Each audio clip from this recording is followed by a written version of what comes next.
eu sou a Júlia, estou aqui com o Diego e com o João. E estamos começando a primeira edição do CC Talks, um modelo novo de conversa sobre diversos assuntos com uma convidada muito especial. Estamos aqui hoje com a Karina Troncos, mais conhecida em suas redes sociais como Nina Talks, onde conta com mais de 120 mil seguidores. Além de influenciadora digital, ela já foi nomeada como Top Voice Next Generation pelo LinkedIn, quando foi convidada pela plataforma para abordar diversos assuntos bem relevantes e atuais. Além disso, ela também venceu a Apple Scholarship, um desafio da Apple bastante conhecido de desenvolvimento autônomo de um software por 5 anos consecutivos. Nina, é realmente um grande prazer ter você aqui conosco. Eu que agradeço pela oportunidade, vai ser ótimo bater um papo aqui com vocês. Valeu pelo convite. Primeiramente, a gente queria começar essa conversa perguntando um pouco mais sobre a sua trajetória, desde a sua formação em ciência da computação da PUC-Rio até o seu trabalho mais atual com desenvolvimento de produtos digitais e UX design. Uhum. Então, quando eu estava escolhendo a minha graduação, eu sabia que eu queria trabalhar com alguma coisa relacionada à tecnologia, ao mesmo tempo que eu não tinha aprendido programação em si, mas eu vim de uma família que meu irmão já estava cursando computação na UFRJ. Meu pai tinha feito computação na Unicamp. Minha mãe, apesar de ter feito biologia, ela trabalhou na mesma empresa de tecnologia que meu pai. Então, eu estava num ambiente que tecnologia era muito falado e foi muito estimulada para mim seguir uma carreira assim nessa área. E eu fiquei muito em dúvida se eu fazia ciência da computação, engenharia da computação. Eu pensei em fazer engenharia de produção também, design. Eu só sabia o que eu não queria fazer. Eu falava assim, eu não vou fazer direito nem medicina, o resto talvez. Mas tecnologia, assim, bateu muito mais forte, então eu apliquei para engenharia da computação. E para mim acabou sendo um baque muito forte no início, assim, de basicamente todo mundo da minha sala já tinha feito curso técnico ou já sabia programar antes de entrar na faculdade, e eu entrei para aprender programação lá. Então, no início, a minha curva de aprendizado, assim, foi muito maior, eu fiquei muito em dúvida se eu trocava de curso ou não, se aquilo era para mim. Então, eu tive que correr muito atrás para chegar no mesmo patamar que os outros alunos estavam, além de ser uma das pouquíssimas mulheres na turma. Então, foi os primeiros semestres, assim, foram de muita dúvida e muita vontade ali de desistir por achar que eu não era boa o suficiente para estar ali. Mas eu acabei, por conta de um amigo meu, aplicando para um estágio que é a Apple Developer Academy, que fica na PUC do Rio, mas temos estudantes da FRJ também, de todas as universidades do Rio, é muito legal. E justamente por esse amigo ficar no meu pé, falando para me inscrever, eu acabei me inscrevendo. Eu entrei lá no terceiro período. Então eu sabia, assim, muito pouco. Basicamente estava fazendo cálculo, física, tinha que mandar currículo. E eu ficava, gente, o que que é o meu currículo hoje em dia? Estou apanhando de cálculo. Era basicamente isso, assim. Mas foi lá que eu conheci o universo de desenvolvimento de aplicativos iOS e também conheci a parte de UX design, que é a parte de experiência do usuário, user experience. Então, foi algo que abriu muito a minha mente sobre possibilidades dentro do universo de tecnologia, né? Então, para mim, eu sabia desenvolvimento de sites e de apps, mas eu não sabia como que era trabalhar num time multidisciplinar, entender todo o processo de gerenciamento de projetos, que é o que vocês com certeza estão fazendo aí no Consulting Club. Então, é muito mais complexo do que eu imaginava e eu me apaixonei por esse universo. Então, trabalhei com essa parte de desenvolvimento, mas meu olho começou a brilhar para essa parte de experiência do usuário e fui entendendo como que eu poderia meio que fazer essa migração. Então, dentro dos projetos que eu estava ali no estágio, que durava 2 anos, eu comecei a pedir para participar um pouco mais dos processos de design, para entender um pouco mais como que eu poderia construir o meu portfólio.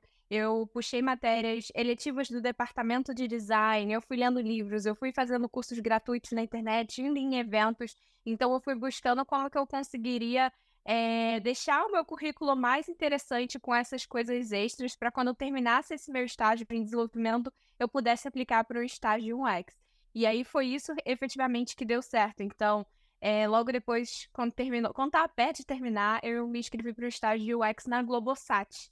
E aí foi o meu primeiro sim nesse sentido, foi quando eu comecei a trabalhar com essa parte de experiência do usuário e fui me desenvolvendo ali dentro. Então, o mais legal que eu considero assim na minha trajetória foi essa oportunidade de trabalhar em diversas empresas com perfis diferentes em times completamente distintos, mesmo trabalhando com desenvolvimento de sites e apps, principalmente, são realidades completamente diferentes. Então, o muito legal da Globo é que, quando eu trabalhava na Globosat, a gente atendia a todos os canais. Então, tinha vezes que eu estava fazendo projeto para o Premiere, às vezes eu estava fazendo coisa para o Globo, que era infantil, às vezes projetos para o Multishow, tipo, participei do desenvolvimento do site para o Lollapalooza. Então, eram contextos muito distintos e as necessidades, né, dos usuários, dos clientes, eram diversas. Então, fui me encontrando ali a experiência do usuário. E aí eu não sei se eu já falo do Nina Talks ou não, ou se eu continuo contando, porque se deixar eu vou falando. Perfeito. Acho que a gente pode focar um pouco mais na Talks um pouco depois. Mas eu queria perguntar agora, um pouco mais focado na parte de UX design, dessa parte de experiência do usuário mesmo, que é um nicho um pouco mais focado, né? Um pouco mais que as pessoas não conhecem tanto. Eu queria entender um pouco mais sobre como que isso funciona, se tem muita diferença entre esse ramo, assim, e a computação um pouco mais tradicional. Então, quando a gente fala do desenvolvimento de um produto digital, assim, a gente está falando de 3 áreas principais. Então, a gente está falando de programação, né, que tem a ver muito com essa viabilidade técnica de quais tecnologias, quais linguagens a gente vai utilizar, quais são as bibliotecas, frameworks.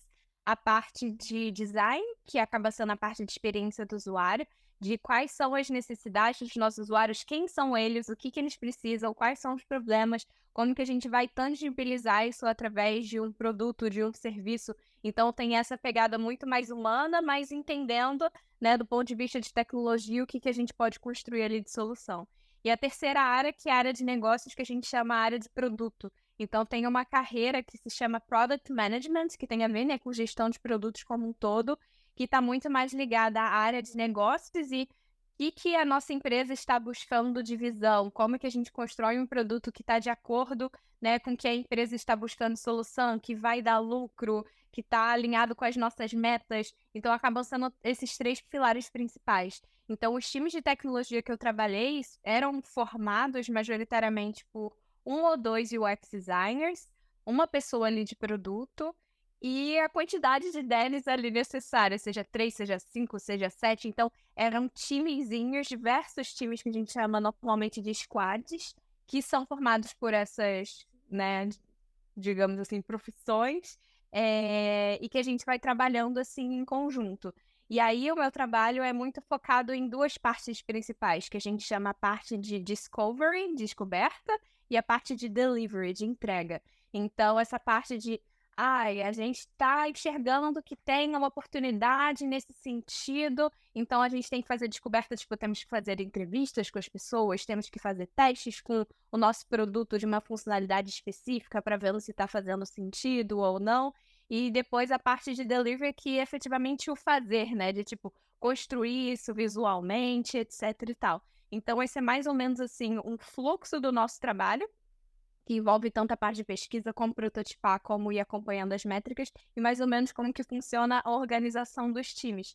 E aí, dependendo do tamanho da empresa, esses times são menorzinhos ou mais robustos. Já teve time que eu trabalhei que nesse squad tinha uma pessoa de data science alocada no nosso time, porque era uma área que a gente precisava muito ver métricas, então ela tinha que estar ali dentro.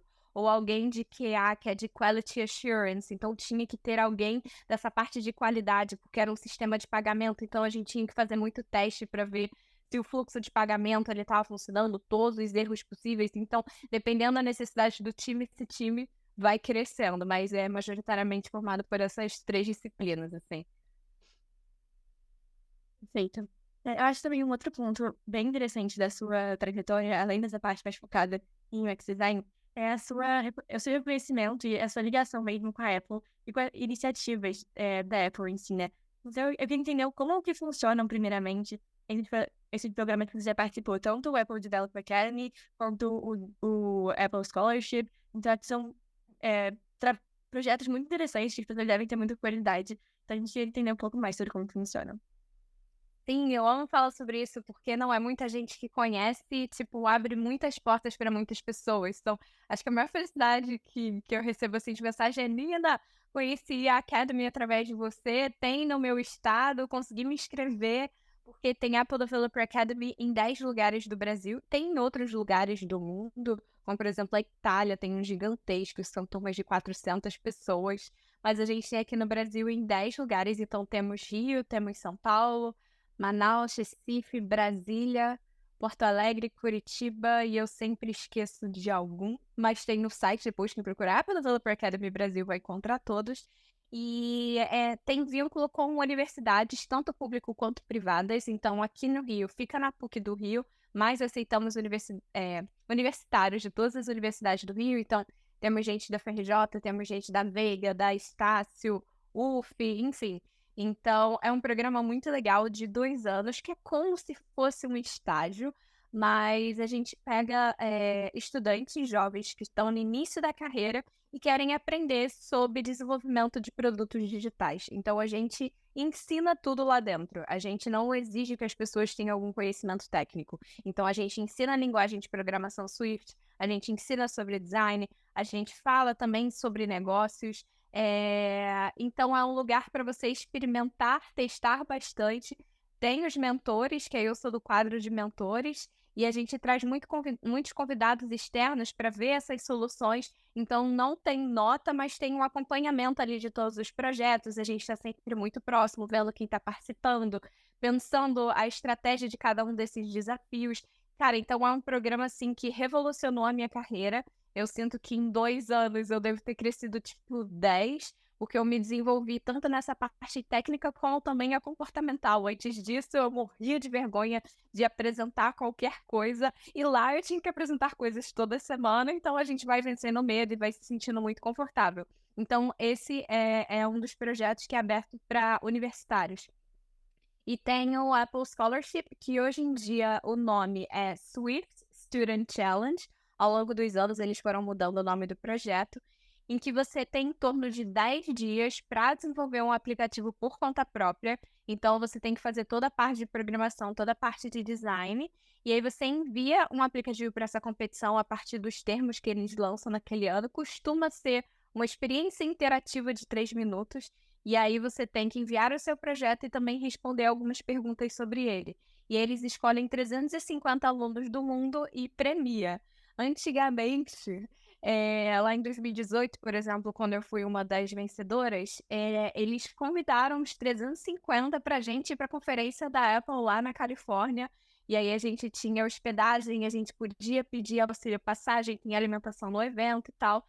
O que eles mudaram para esse ano, pós-pandemia, vão ser 50 dos 350 que foram escolhidos e que vão na segunda semana de junho lá para a conferência com tudo pago.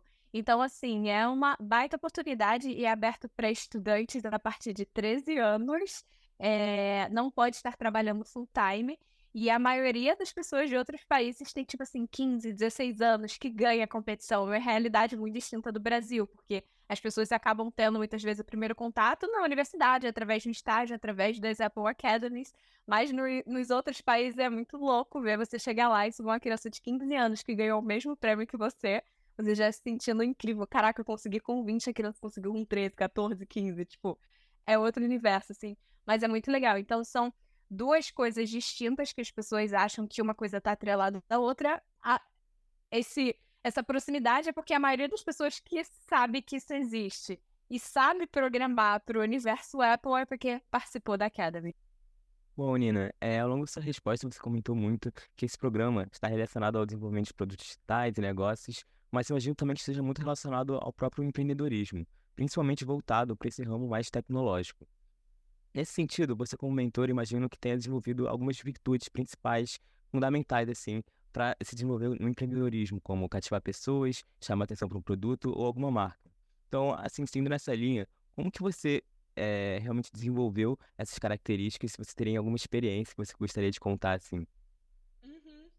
Então, algumas coisas que foram super importantes para mim para desenvolver é me tornar uma pessoa mais vendedora. Eu nunca fui muito essa pessoa, mas é muito importante a gente ter esse brilho nos olhos de algo que a gente está construindo e que a gente acredita, e a gente vender isso da melhor forma possível para o público que está ouvindo a gente. Então, se eu construir um produto e estou apresentando para você, provavelmente vai ser diferente se eu apresentar para uma pessoa de um outro contexto. Então, de eu aprender a moldar o meu discurso dependendo do público que eu estou apresentando.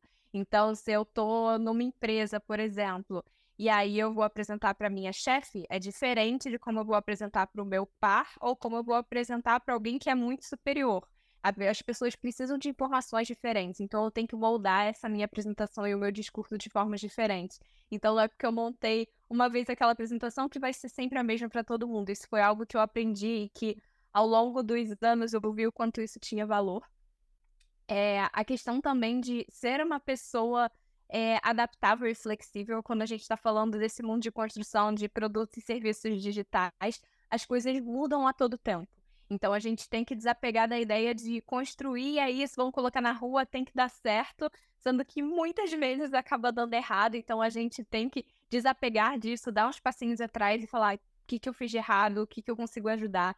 Então, eu sempre tive essa cabeça, tipo, muito perfeccionista e muita dificuldade de experimentar e construir muitas versões.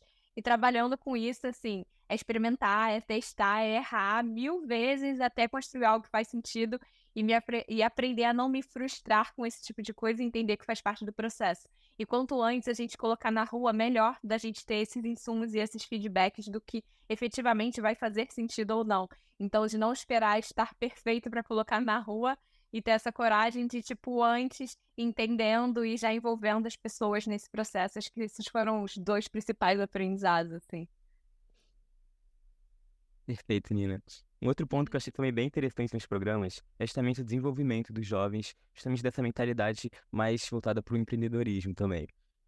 Então, nessa linha, assim, eu gostaria de saber como você vê a importância dessa participação dessas pessoas mais novas, justamente para impulsionar ainda mais inovações e ideias.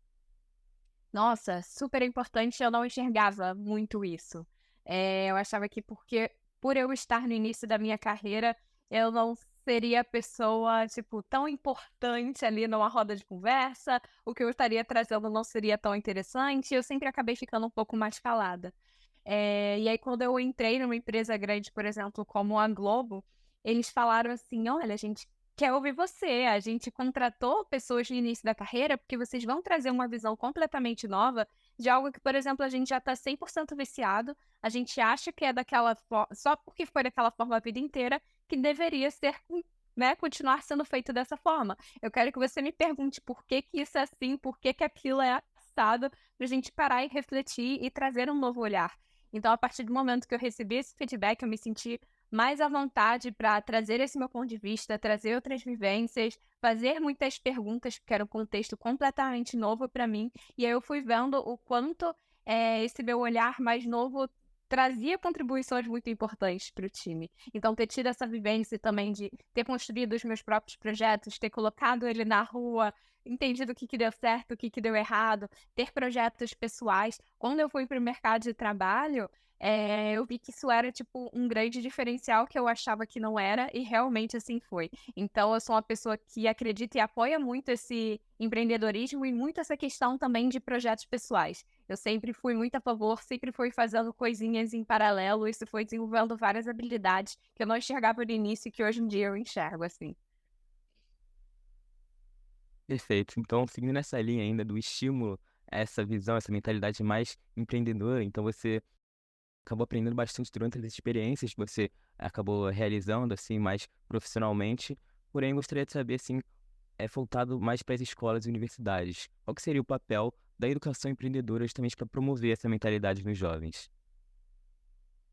Então, eu acredito muito que a universidade é muito responsável por estimular isso, né, nas pessoas.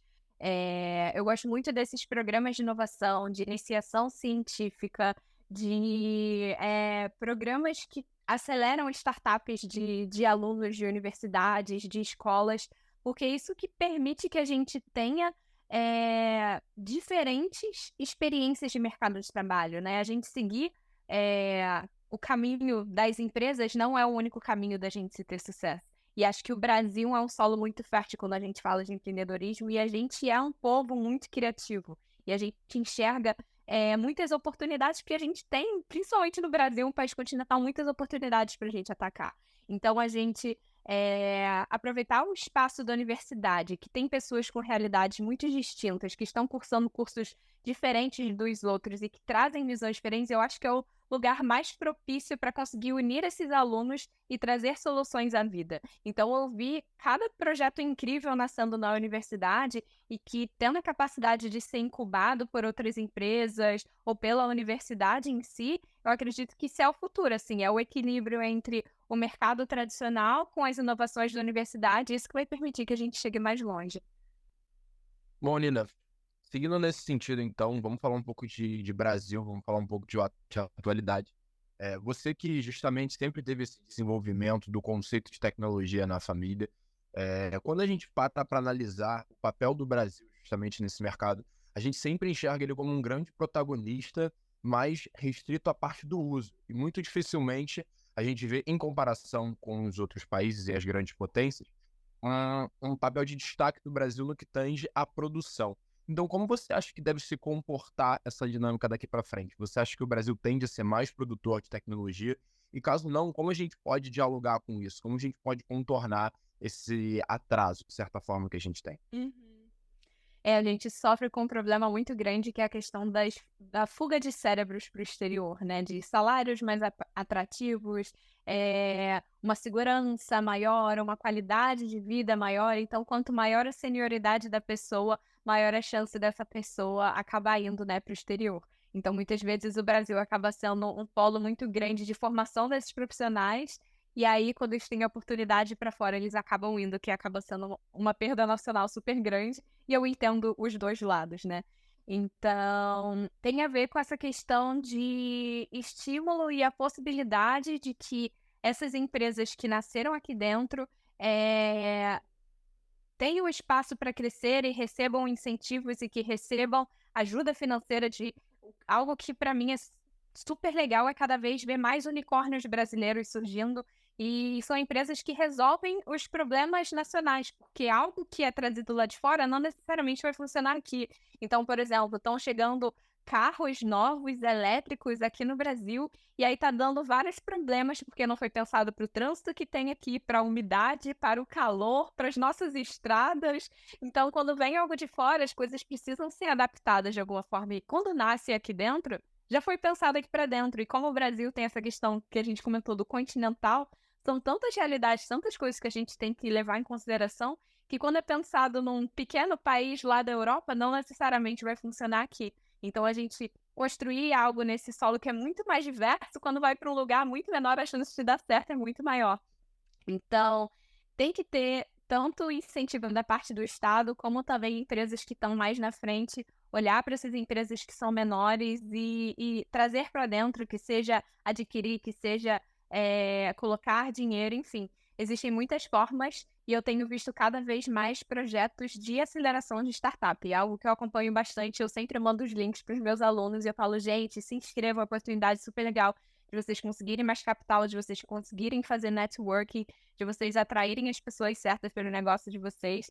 Assim, não é fácil, mas o que não falta são oportunidades e problemas a serem resolvidos, assim. Então, acredito que a gente está no caminho, sim, de cada vez maiores produções nacionais. Tenho visto muitos artigos legais de, tipo, brasileiros que estão revolucionando o mundo, as empresas mais lucrativas da América Latina, e aí são diversas empresas brasileiras. Então, a gente está se munindo desse tipo de conteúdo que eu acho que dá até um calor a mais, uma vontade a mais da gente continuar fazendo a diferença, né?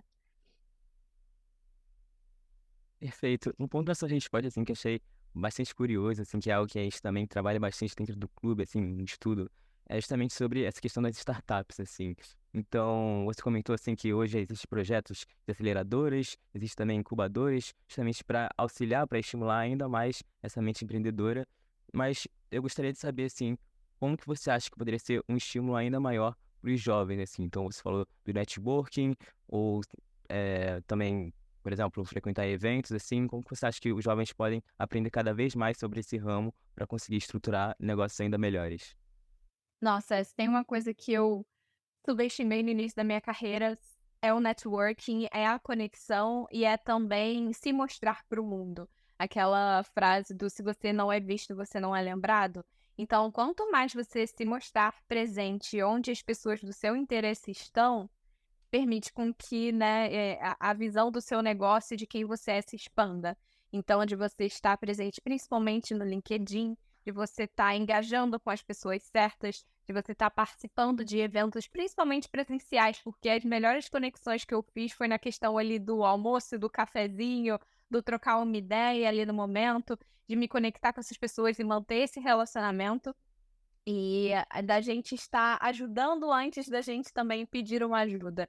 Então, foram diversas situações ao longo da minha carreira que eu me coloquei à disposição de ajudar com o que eu tinha e que no futuro eu pude acionar essa pessoa e ter uma contrapartida super legal. Então, o principal é estar a par de eventos, seguir as pessoas certas, acompanhá-las, não ter vergonha de mandar um oi, trocar uma ideia. O não a gente já tem, então assim, o ter começado a ser mais cara de pau me ajudou em muitas coisas da minha vida. Então, muitas vezes a gente fica com receio, né, de mandar uma mensagem, trocar uma ideia, puxar para conversar, sendo que muitas vezes as pessoas elas estão dispostas a ajudar, elas conseguem separar um tempinho para falar com você. Então, a gente coloca muitas vezes essas pessoas em patamares muito acima, coloca ela, tipo, de um lugar super distante, a gente para pra pensar que elas são humanas também. E, tipo, quando uma pessoa te pede ajuda e você consegue ajudar ela, você fica muito feliz. Então, foram raras as vezes, assim, que eu não recebi uma resposta e recebi um não. E tudo bem, bola pra frente. Mas, às vezes, ela pode me conectar com outra pessoa que seja interessante. Enfim, a gente expandindo a nossa rede, começar isso quando a gente tá na faculdade, cara, isso faz total diferença, assim. Então, os próximos empregos que eu consegui foram pessoas que eu conheci em eventos, que alguém me apresentou, que aí quando surge uma oportunidade, eu mando uma mensagem. É assim que a gente tem a oportunidade de crescer e estar próximo das pessoas certas, sabe? Então não tenham vergonha, gente. Manda mensagem, não tem problema se ninguém responder, e é isso, tudo certo. E, Nina, então eu acho que falando um pouco de ajuda, você levantou a bola que a gente estava esperando, então, o momento de falar, enfim, do Nina Talks. Então, explica um pouco pra gente como surgiu a sua vontade de ter essa página, como se deu esse processo, e a gente também queria entender um pouco da ambição do ponto de vista de negócio. Então, a partir de que momento você começou a enxergar isso como um possível trabalho e, evidentemente, se esforçou para tornar a sua página algo monetizado? Sim, então, foi a partir do momento que eu comecei a pensar a fazer essa transição para o UX design e fui pesquisando conteúdo sobre, né? Então eu senti muita falta de duas coisas principais, que eram pessoas no início da carreira e mulheres falando sobre tecnologia, sobre design de experiência, principalmente em português. Então eu tive que procurar muito conteúdo na gringa, né, de canais de YouTube, artigos, etc. Hoje em dia tem muito mais, mas quando eu estava pesquisando isso em 2017, 2018, era uma realidade completamente distinta do ponto de vista de criação de conteúdo aqui no Brasil, voltado para coisas de experiência do usuário. E aí, quando eu comentei isso com um amigo meu, assim, ele falou, cara, por que você não começa? E eu fiquei, não, tá doido? Tipo, eu comecei minha carreira agora, não vou me expor na internet, morro de vergonha desse tipo de coisa e tal. E aí eu deixei isso de lado e eu fiquei com essa ideia, tipo, meses, assim, na minha cabeça. Porque eu sempre tive muita vergonha, assim, de falar em público ou de falar com a câmera, mas era um medo que eu tinha muita vontade de vencer. Tipo, eu falei, eu quero ser ouvida, eu quero me sentir à vontade para trazer as minhas ideias. Então, é um medo que eu quero vencer. Então, vou unir o útil ao agradável. Se eu tenho vergonha de gravar vídeos, eu vou começar a gravar vídeos para eu perder esse medo. E aí, foi eu que surgiu a ideia do Nina Talks. Tipo, eu foquei no Instagram, porque era uma plataforma que eu já usava bastante. Então, eu já tinha conhecimento e aí eu conseguia também produzir conteúdos mais rápidos, ter uma troca maior com as pessoas, sendo que a maioria das pessoas estava focando no YouTube na época, mas pra mim era um pouco amedrontador fazer vídeos de 5, 10 minutos falando, e falei, cara, o Instagram mostra, tipo, coisas do meu trabalho, coisas que eu estou aprendendo, coisas que eu estou estudando, não tem nada de errado nisso. E se alguém perguntar alguma coisa que eu não sei, eu vou falar, não sei, mas talvez essa pessoa saiba, ou vou dar uma pesquisadinha e te retorno. O meu medo era isso, tipo, as pessoas descobrirem que eu não sabia tudo, sendo que ninguém sabe. Se eu estivesse esperando eu estar pronta até hoje, eu não teria começado. Então, fiz esse mapeamento inicial de quais eram os meus medos de criar um perfil e começar a falar dessas coisas, e fui, tipo, tentando entender como que eu conseguia vencer cada um deles. E eu falei, cara, quer começar? Quer saber? Vou começar meu Instagram. comecei e foi muito despretensioso, assim, era mais porque também muitas pessoas me procuravam no WhatsApp, tipo, amigos de amigos que passavam o meu contato pra eu falar o que que é UX Design, o que que é prêmio da Apple. Então eu já falei, pô, vou criar um lugar pra eu conseguir consolidar todas essas informações e se alguém me perguntar alguma coisa, eu não preciso repetir tudo de novo. Eu mando o link desse post e tá tudo certo. Só que eu não enxergava inicialmente como um negócio, era só um repositório ali, e eu falava, imagina se fica gigante, kkk. E aí eu comecei a ver o meu perfil crescendo, e aí tinham cursos que eu queria fazer, e aí eu mandava mensagem e o cara falava, eu te dou 50% de desconto pra fazer o meu curso. E eu ficava, meu Deus, eu não imagino isso. E aí eu mostro que eu estou fazendo o curso. Eu já achava, tipo, o máximo, assim, de ganhar, tipo, um desconto pra fazer o curso. Até o momento que eu recebi uma primeira mensagem, assim, proposta de publicidade. Eu não fazia a mínima ideia de como que eu ia fazer isso, de, meu Deus, eu tenho que abrir uma empresa, eu tenho que abrir um MEI, que emitir nota fiscal, tipo, o que é pagar esses impostos, o que eu preciso fazer. Só que o meu irmão, ele já tinha trabalhado como freelancer na parte de programação, então ele já tinha aberto um MEI, ele me ajudou com todo esse processo. No início, todos os contratos que eu assinava, era o meu pai que lia, porque ele já entendia disso, enfim. Foi um processo muito ali turbulento no início de entender que, tipo, caramba, eu sou uma empresa, eu sou uma marca, eu sou uma marca pessoal, e as pessoas estão me contratando para isso. O emitir nota fiscal, para mim, foi o que eu me senti muito adulta, assim.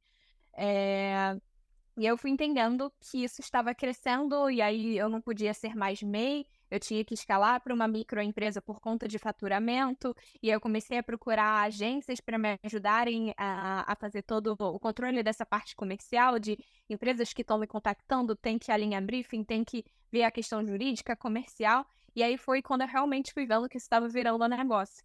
Eu acho que o momento que eu percebi que eu falei, nossa, eu sou uma empresa, foi quando uma página muito grande do Instagram chamada Moving Girls, que fala de mulheres empreendedoras, fez um post de empreendedores que você deveria seguir. E eu tava lá. E eu falei, mas eu sou empreendedora? Tipo, eu juro, eu olhei e falei, as pessoas me consideram empreendedora e eu não me considero. E eu lembro que isso foi um baque, assim, pra mim. Eu falei, tá, então eu sou empreendedora, assim, tipo, caramba, eu já tenho uma empresa, por que eu não me enxergo assim?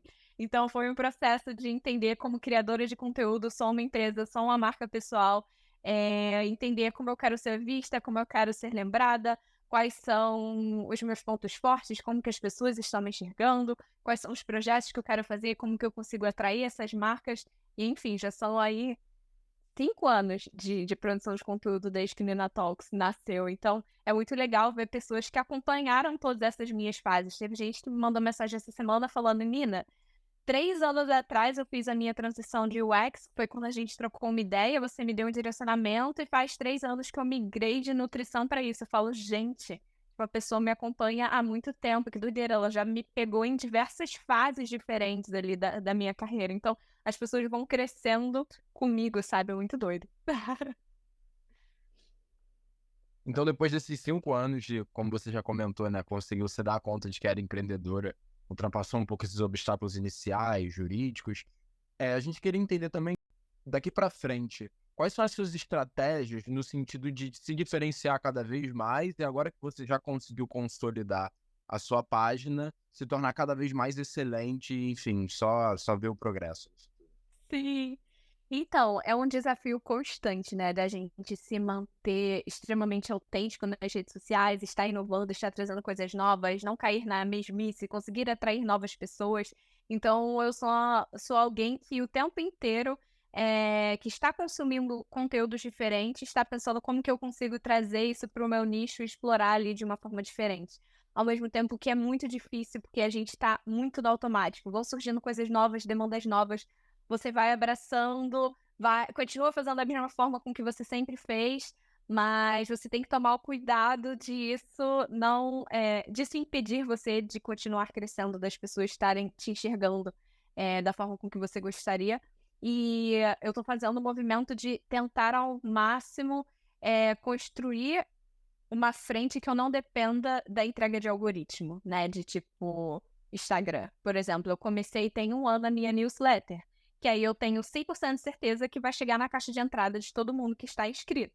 Se as pessoas vão abrir, aí tem a ver com a questão de conteúdo, etc e tal, se tá relevante. Então, eu tô criando uma base de e-mails que para mim vai ser super importante, de futuramente lançar cursos próprios meus, lançar a minha própria comunidade, que aí eu consigo trazer as pessoas ali para perto. Então, no momento, o meu modelo principal de monetização acaba sendo publicidade, por conta do trabalho ainda ali CLT, mas o meu foco principal, meu objetivo principal é me tornar full-time criadora de conteúdo, abrir diversas outras frentes, abrir outras redes sociais. Eu tô há muito tempo tentando ir pro YouTube, mas é muito difícil você tentar produzir conteúdo para diversas redes. Então, meu principal acaba sendo Instagram, LinkedIn e agora newsletter, porque ser uma equipe é difícil.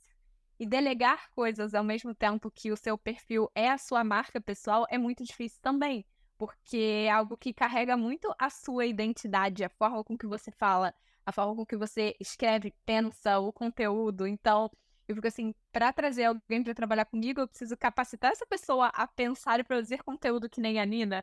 E aí eu nunca separei um tempo ainda necessário para fazer isso, mas eu sei que no futuro não vai dar para ser tudo eu. Então, são diversos desafios aí que eu vou enfrentando, mas o objetivo é tentar estar sempre buscando referências, estar inovando, estar experimentando, criando novas frentes e focar em coisas que dependam da pessoa estar próxima de mim, sem depender tanto de algoritmos, porque senão a gente fica maluco, assim, de não entregou o meu conteúdo, flopou, meu Deus do céu, separei tanto tempo pra isso, ninguém viu, enfim. A saúde mental é bastante afetada por quem cria conteúdo na internet. E nesse sentido de lançamento de infoprodutos que você levantou, você já consegue adiantar pra gente algum escopo de curso que você já tem em mente, assim?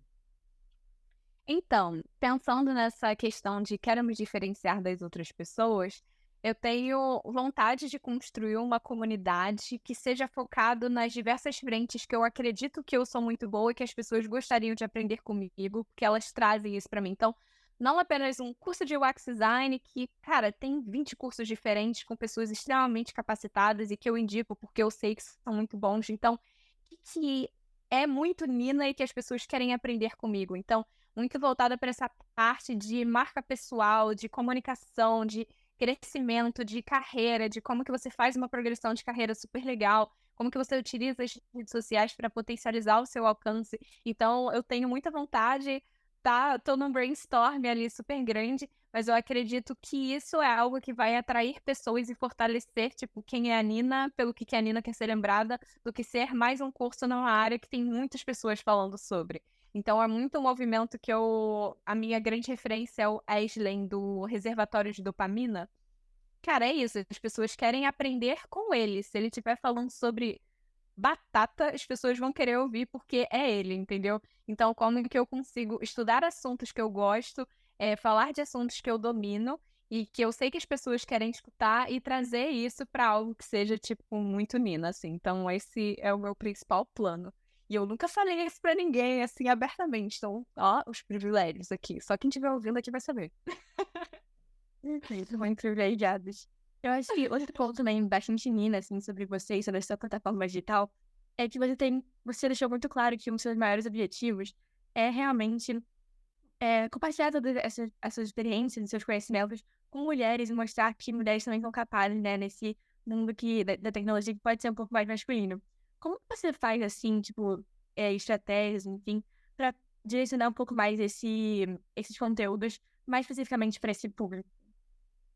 Então, esse foi um desafio, inclusive, muito grande no início do meu perfil, que quando eu comecei, o meu público era, tipo, 80% homem, 20% mulher. E eu ficava, gente, eu tô levantando a bandeira de mulheres na tecnologia e o que menos me segue é mulher. Tipo, o que eu tô fazendo aqui de errado? Então, eu comecei a me envolver muito com perfis de outras mulheres que falavam de tecnologia e principalmente com muitas comunidades de mulheres na tecnologia. Pra gente trocar experiências, produzir conteúdo juntas, uma indicar a outra, começar em muitos eventos presenciais de mulheres na tecnologia. Então, eu acabei entrando nesse círculo e furando um pouco essa bolha e permitindo que mais pessoas conhecessem o meu trabalho. E hoje em dia eu tenho, acho que 60% mulheres, 40% homens, ou 58% mulheres. E quando a gente pensa em tecnologia, é tipo, caramba, nem temos esse percentual, né, proporcionalmente falando no mercado.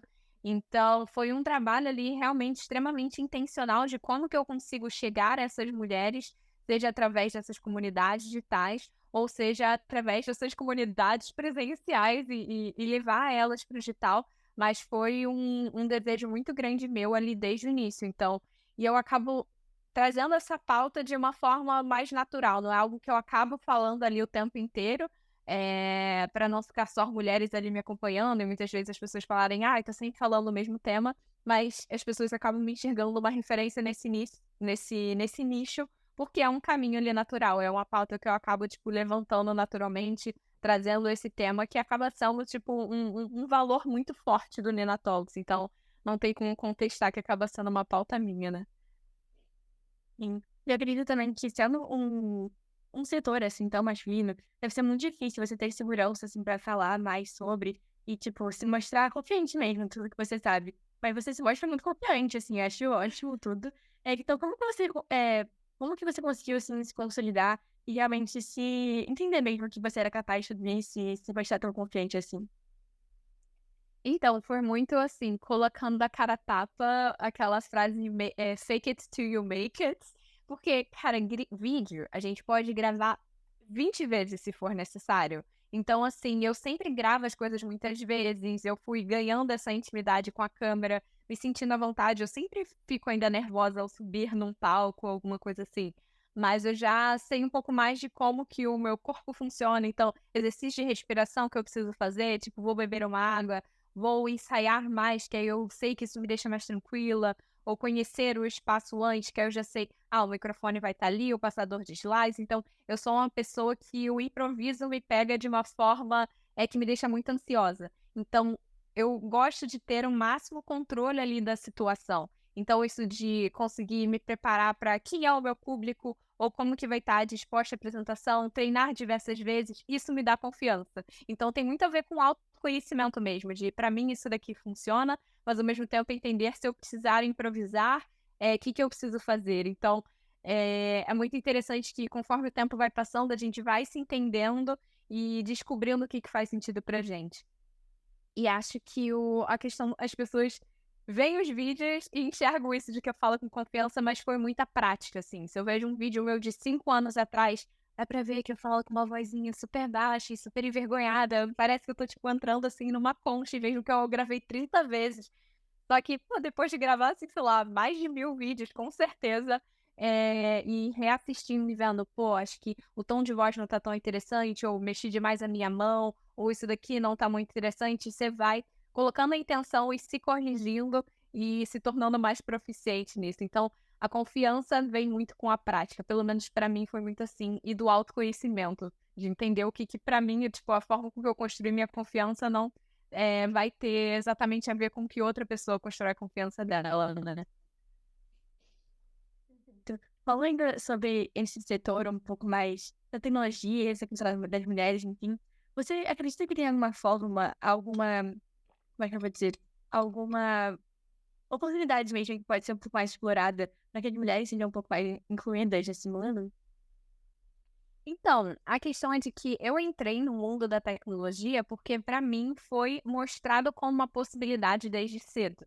E quando eu conversava com as minhas amigas ali no ensino médio, nenhuma delas cogitava cursar uma área dentro de tecnologia, porque elas nunca nem pararam para pensar que aquilo ali poderia ser para elas. Então, eu acredito que desde cedo a gente mostrar para as meninas, tipo, olha, você pode ser médica, advogada, veterinária, engenheira ou programadora ou cientista de dados. Eu acho que, tipo assim, o quanto antes você mostrar as possibilidades, permite com que as meninas parem, pensem e entendam se aquilo funciona para elas. Então é muito aquela questão de o menino recebe o computador, o videogame desde cedo. Eu tenho amigas, assim, que demoraram, tipo, muitos e muitos anos, sei lá, na faculdade, que começaram a realmente, sei lá, jogar um videogame, que acaba sendo, tipo, a forma principal de entrada de qualquer pessoa em tecnologia eu jogava videogame ou mexia no computador, entendeu? Então, esse contato com a tecnologia, entender as possibilidades, ouvir de pessoas que trabalhavam ou trabalham com isso, tipo, quando teve feira de talentos, digamos assim, no meu colégio, que vinham pessoas falar, cara, não veio ninguém de tecnologia na época falar sobre como que era trabalhar com tecnologia. Então, é super importante trazer essas possibilidades, trazer essas vivências para plantar essa sementinha na mente das pessoas. Eu pesquisei muito quando eu estava no ensino médio, tipo, todas as carreiras na área de tecnologia. Eu lembro de ler aquilo e falar, tipo, cara, eu não entendo, eu não sei exatamente o que que é trabalhar com isso, mas deve ser legal, assim. E eu li muita coisa. É só, tipo, na prática, aprendendo as matérias, entrando ali no estágio que a gente começa efetivamente a entender como que é trabalhar com aquilo. Então, acredito que esse, tipo assim, é o principal. Mostrar como uma possibilidade, sabe? Bom, Nina, acho que deu para perceber que você tem uma ótima visão sobre suas metas, seus objetivos pessoais e profissionais, e como você realmente tem certa influência, tanto nas questões do mundo feminino, quanto na questão do mundo da programação, e, enfim, de forma geral. Então, assim, focado em uma pergunta mais para você, eu gostaria de saber, assim, para o futuro, qual o legado que você gostaria de deixar? Então, algo que você, quando olhasse para trás, você gostaria que ficasse marcado positivamente sobre a Nina. Ah, ótima pergunta, sim. É, o que eu quero para o futuro é realmente ser lembrada como uma pessoa que fez a diferença no mercado de tecnologia brasileiro, assim. Eu digo que a minha meta é que uma pessoa por dia me mande uma mensagem dizendo que aquele conteúdo foi útil para ela ou que ela conseguiu alguma oportunidade porque ela viu através de mim. Então, para mim é isso, cara. Uma pessoa por dia, 365 dias no ano, 5 anos produzindo conteúdo, já é bastante gente. E com certeza tem mais do que isso, assim. Isso são as pessoas que vêm falar para mim. Então, conseguir gerar essa transformação na carreira de diversas pessoas, e a carreira é uma parte integrante, assim, integral, né, nas nossas vidas. Eu acredito que gera uma transformação muito grande, tanto na vida profissional quanto pessoal. Então, é isso, é de descobrir que eu consegui fazer uma diferença muito grande na vida de diversas pessoas através da profissão delas, ou até mesmo delas se encontrarem, né, como pessoas. Tem tanta gente trabalhando com coisas que elas não gostam, e quando elas encontram tecnologia, elas se encontram como pessoas. Então, é mostrar que é possível sim, assim, você trabalhar com tecnologia, de que não é um bicho de sete cabeças, e que você trabalhar com o que você gosta também é um caminho super legal aí, já que a gente vai ficar tanto tempo da nossa vida trabalhando, né, com isso. Muito interessante, Nina. Infelizmente, a gente está chegando ao fim da nossa conversa, mas com uma pergunta final, eu gostaria de saber se você tem algum conselho para os jovens que estão adentrando esse mercado de trabalho e que gostariam de entender melhor com alguém com mais experiências. Uma frase que eu gosto muito é: você não precisa ser ótimo para começar, mas para ser ótimo você precisa começar. Então, muitas vezes a gente se impede de dar o primeiro passo porque a gente não se considera bom o suficiente, sendo que a gente ficar sempre adiando esse início não vai permitir que a gente chegue aonde a gente quer, né? Então, da gente realmente, ser cara de pau, botar a mão na massa, testar, experimentar. O ambiente da universidade é o ambiente mesmo de experimentação, de conexão. Foi a melhor época pra mim, assim, nesse sentido. Foi muito pesado na questão de, tipo, todas as provas, todas as coisas que a gente tem que estudar, trabalhar ao mesmo tempo, assim, tipo, muita ansiedade, muita coisa. Mas foi um espaço que permitiu conhecer muita gente, abriu muito a minha mente sobre possibilidades, experimentei em diversos estágios, o que foi ótimo para mim, para eu me descobrir como profissional. E entender que não é a primeira decisão que a gente fez na nossa vida que a gente tem que seguir para ela pelo resto da nossa vida. Eu comecei com programação, aí eu fui para design, me enxerguei ali na comunicação, hoje em dia trabalho com educação, e acho que a questão é a gente se permitir se descobrindo ao longo dessa trajetória, né? De, meu Deus, comecei engenharia de produção e hoje em dia me enxergo muito mais no marketing. Gente, não tem problema, a vida é sobre isso, é sobre testar, experimentar, se encontrar e unindo todas essas habilidades que a gente vai adquirindo ali ao longo. Não me arrependo de ter feito ciência da computação, isso me ajuda com essa parte de educação de tecnologia como um todo. Então, todas as coisas vão se alinhando, sabe? Então, da gente não se desesperar nesse sentido de não acertei de primeira, meu Deus, sou uma fraude. Não, vai dar tudo certo. Mais uma vez, Nina, muito obrigado pelo momento e pela troca. Foi uma grande honra poder conversar com você e esperamos que você também tenha gostado. Ficamos aqui então com a nossa primeira edição do CC Talk. Valeu, gente. Foi um prazer. Obrigada.